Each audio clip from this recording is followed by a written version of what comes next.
With his top American field commanders, Generals Bradley, Patton, and Hodges, General Eisenhower plotted carefully the exact course of the Allied armies in the final phase of the battle for Europe. It was desirable to thrust our spearheads rapidly across Germany to a junction with the Red forces, thus to divide the country and effectually prevent any possibility of German forces acting as a unit.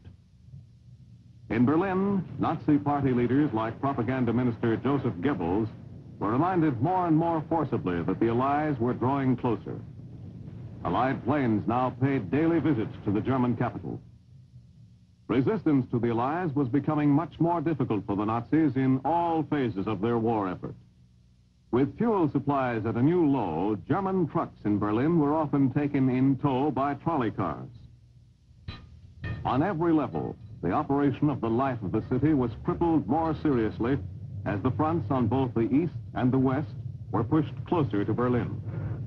The Nazis were trapped in their doomed capital, but still refused to submit to the inevitable.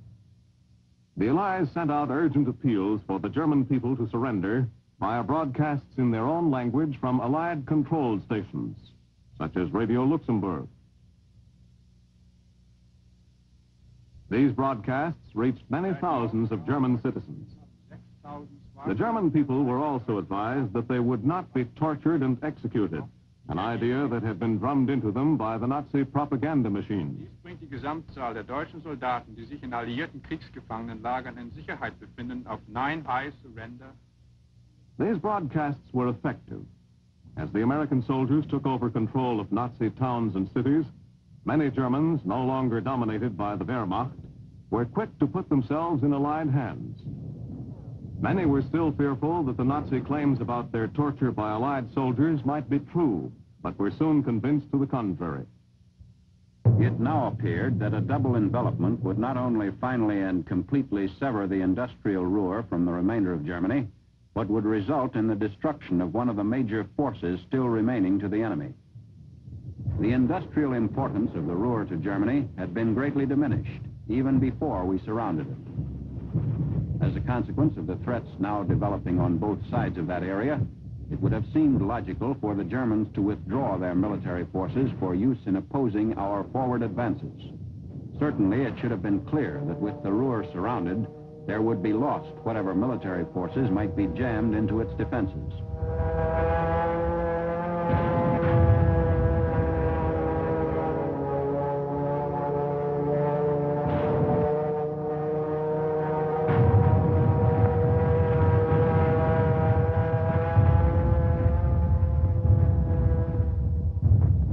Forces on the south and Montgomery's in the north fought steadily toward their appointed meeting place near Kassel.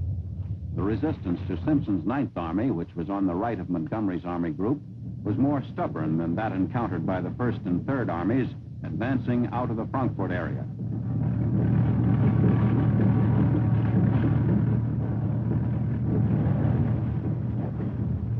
As a result, the southern arm of our pincers swung well around the eastern and northeastern flanks of the Ruhr to meet Simpson's advancing columns in the vicinity of Lippstadt, near Paderborn.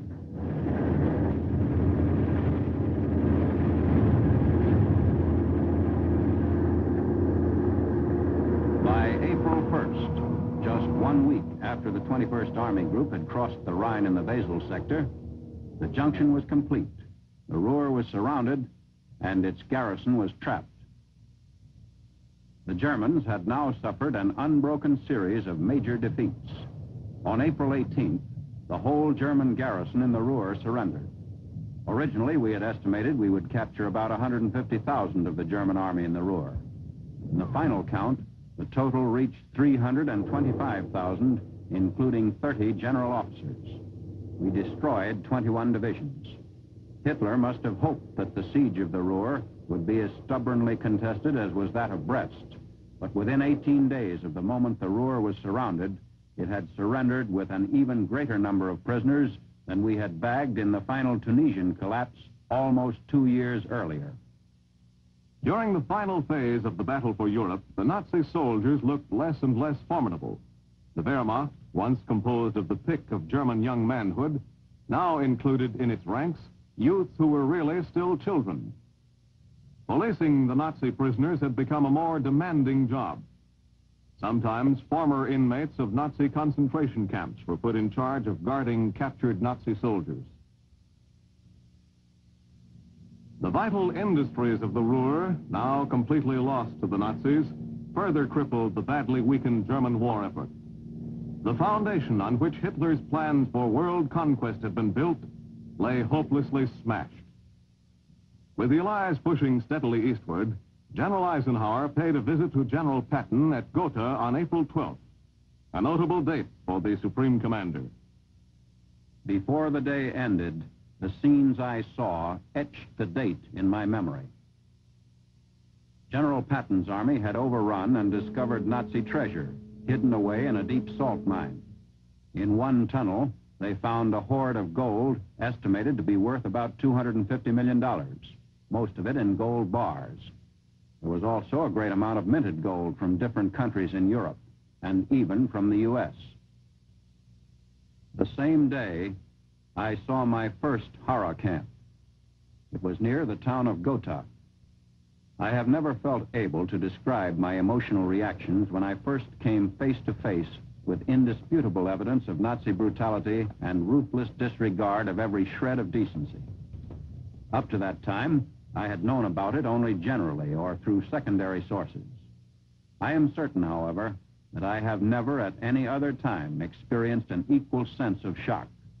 I visited every nook and cranny of the camp because I felt it my duty to be in position from then on to testify at first hand about these things in case there ever grew up at home the belief or assumption that the stories of Nazi brutality were just propaganda. I felt that the evidence should be immediately placed before the American and British publics in a fashion that would leave no room for cynical doubt. With enemy forces in the Ruhr eliminated, the Allied attack to the eastward picked up momentum on all parts of the front. The route, which every Allied soldier kept constantly in mind, lay toward the Baltic Sea and Berlin. The principal attack was a major thrust at the center of the German line by the 12th Army Group under General Bradley's command.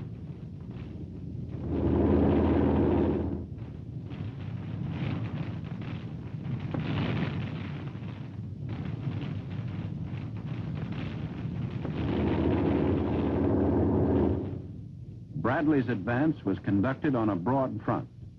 On the south, the Third Army struck in the direction of the Czechoslovakian border.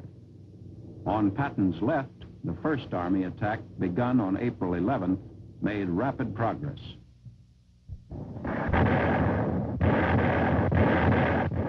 On April 14th, the 3rd Armored Division of Collins's 7th Corps reached Dessau, practically on the Elbe.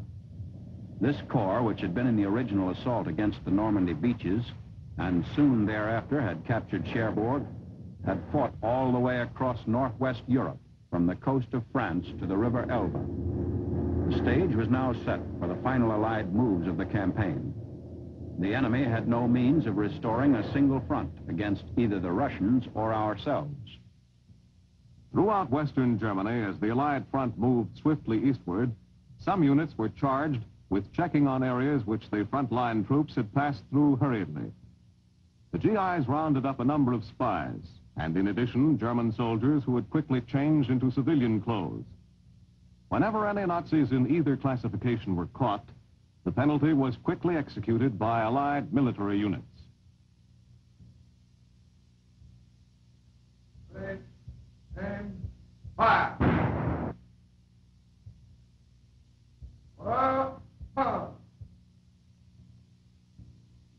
As more and more territory was captured by the Allies, thousands of American soldiers held captive by the Germans were recovered.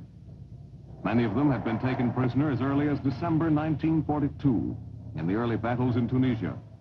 And some of the British soldiers had been captured as far back as Dunkirk, nearly 5 years before. In many instances, the physical condition of the prisoners was so poor that great care had to be exercised in their feeding. The weaker ones were hospitalized, and for a period, our hospitals were crowded with men whose joy at returning to their own people was almost pathetic. but who at the same time were suffering so badly from malnutrition that only expert care could save them. My name is Charles J. Short. I'm from Akron, Ohio. I was captured in the Battle of the Bulge, December 19th, 1944. After making us walk for about 40 miles, I believe our worst experience was being packed on a small boxcar, 60 men to one car. During this time, we had received absolutely nothing to eat. After we had gotten on the boxcar, we received about this amount of bread, a one-day's ration. Occasionally, we got a bucket of water to drink. With the Allies and the Russians drawing within range of each other, both forces had to use extreme caution to keep from finding themselves suddenly firing into or overrunning the other's lines. Russian liaison officers served with the Western Allied force and kept Soviet commanders informed of the advance of the British and American frontline troops. On April 25th, patrols of the 69th Division of the 5th Corps met elements of the Red Army's 58th Guards Division on the Elbe. The meeting took place at Torgau, 75 miles south of Berlin.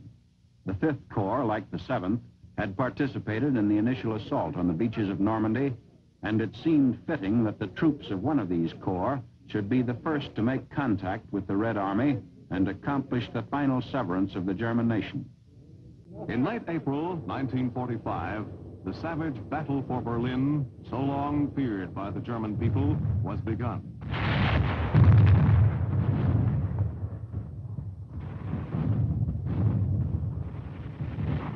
The Russians under Marshal Zhukov had penetrated deep into the Nazi capital. The battle raged on for some 12 days of intensely heavy fighting. The Russians had to rout the Nazis out of every cranny in the city, and in some cases, from hideouts below the ground.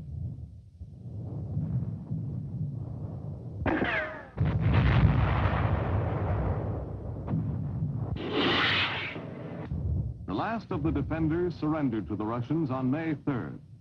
Soviet commanders estimated that the futile defense of Berlin had cost the Germans 500,000 killed and captured.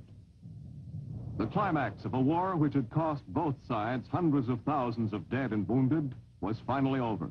After 4 exhausting years in which they had beaten the Nazis off in their drive toward Moscow, the Russians had won Berlin. The Nazi swastika, symbol of Hitler's new order, no longer flew over the city. Berlin was no longer a seat of German government, no longer capital of a German nation. For the first time in a century, a foreign power was in possession of the capital of the once mighty German nation. The Russians who first occupied Berlin were elated at the damage resulting from the saturation bombings by the British and American air forces in the months preceding the fall of the city. The Nazi Empire, which Hitler had predicted would last for 1,000 years, had been crushed to death only 12 years after its beginning. The devoted Nazi Party followers had run the gamut from fanatical mass hysteria following their early victories to humiliating total defeat. The conquerors of Berlin took especial delight in unfurling their flag from Nazi symbols of military glory, like the Brandenburg Gate. And the sacred precincts of the Reichschancellery were now invaded by the calm but exultant Russian leaders. Reminders of the once worshipped Führer no longer had a place of eminence. In late April, the first official surrender by a Nazi area command took place at Caserta, Italy. The envoys of the top Nazi generals in the Italian theater surrendered unconditionally to the Allies on April 29th. The German surrender of Nazi-held territory in Italy and Austria was to become effective at noon on the 2nd of May.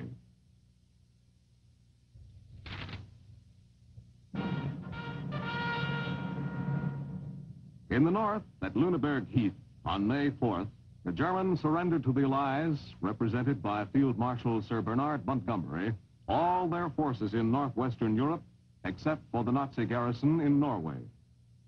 The German command to carry out at once and without argument or comment, all further orders that will be issued by the Allied powers on any subject.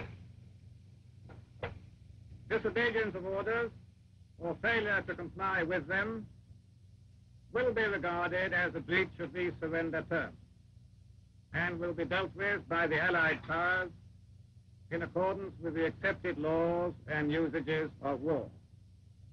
The decision of the Allied powers will be final if any doubt or dispute arises as to the meaning or interpretation of the surrender terms. That is the text of the instrument of surrender, and the German delegation will now sign this paper, and they will sign in order of seniority, and the General Admiral von Friedeberg will sign first.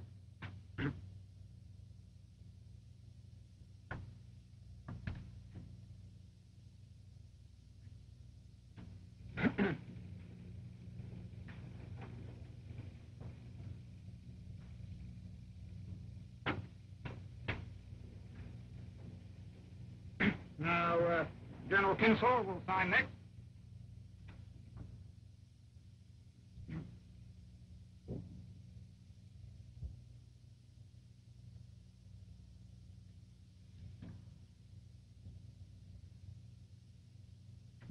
Now, I will sign the instrument on behalf of the Supreme Allied Commander, General Eisenhower.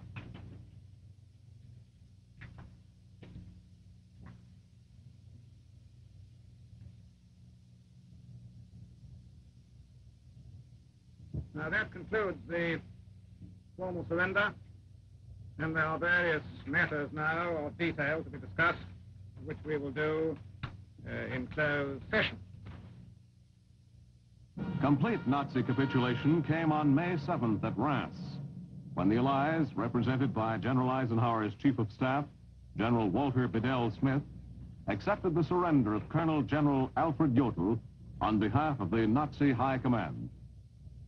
All hostilities were to cease at midnight on May 8th. The surrender instrument was signed by Jodl at 2:41 in the morning of May 7, 1945.